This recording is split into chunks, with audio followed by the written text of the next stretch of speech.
الحمد لله رب العالمين والصلاة والسلام على سيد المرسلين محمد وعلى آله و اصحابه اجمعین. فرمان شماره 17 عالی قدر امیر المؤمنین حفظه الله تعالی.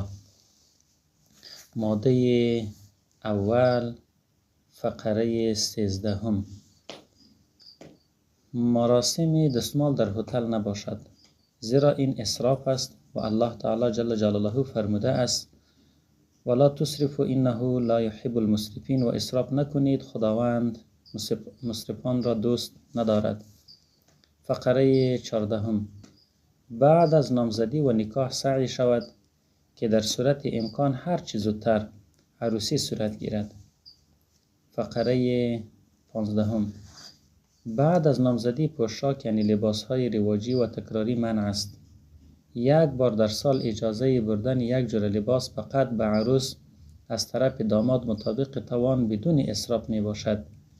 بردن پوشاک یعنی لباس ها از طرف عروس به داماد مطلقاً منع است. فقره 16. مراسم ولیمه و عروسی بدون اسراف و ریا مطابق با توان داماد و در مکان و مطرحهای دلخواه وی برگزار شود. خانواده عروس نمی تواند داماد را مجبور کند که مراسم عروسی را در هتل یا مطرحهای قیمتی برگزار نماید. فقره 17. داماد مراسم عروسی را در مطرحهای امارتی برگزار نکند. فقره 18. هنگام عروسی از طرف داماد به خانواده عروس خوراکی یا توی یعنی خوراکی پخته یا خام برده نمی شود. همچنین طلب و اخذ مصارف شیرینی خوری و پوشاک منع است. همچنان طلب رختها به نام دودی و چادر و یا با سایر نامها از داماد منع است. بر اساس شریعت اخذ اشیاء متذکره عمل ناجائز است. فقره 19.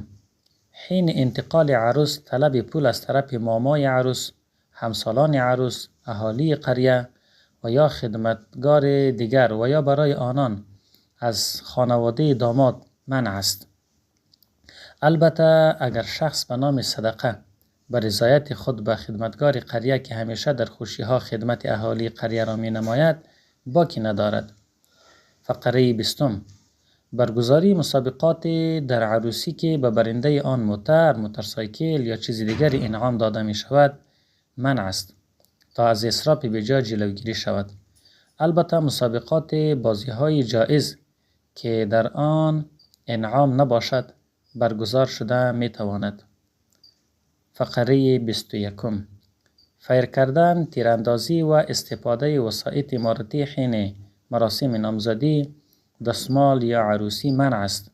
همچنان تیزرانی موترها و موتورسایکل ها، آماده کردن کاروانهای بزرگ و یا این چنین اعمالی که سبب مسدودیت راه یا تلفات و یا اذیت مردم می شود منع است. فقره 22. در عروسی یا بعد از آن رونمایی لباس یعنی پول دادن از طرف مردان و زنان خانواده های دیگر به عروس و سپس از طرف عروس در عوض آن رونمایی دادن منع است، زیرا از این رواج ناپسند تکلیف سنگین به وجود آمده و بدتر این که عوض هر شی را دوباره می دهد که به جای محبت نفرت ایجاد می کند. فقره 23. در مراسم دستمال به جز از خانواده داماد مهمانان دیگر به عروس تحفه پول ندهند و نه خانواده عروس به مهمانان لباسها و تحائف دیگر بدهند. البته اکرام مهمانان بدون اسراف و ریا پروا ندارد. فقره 24.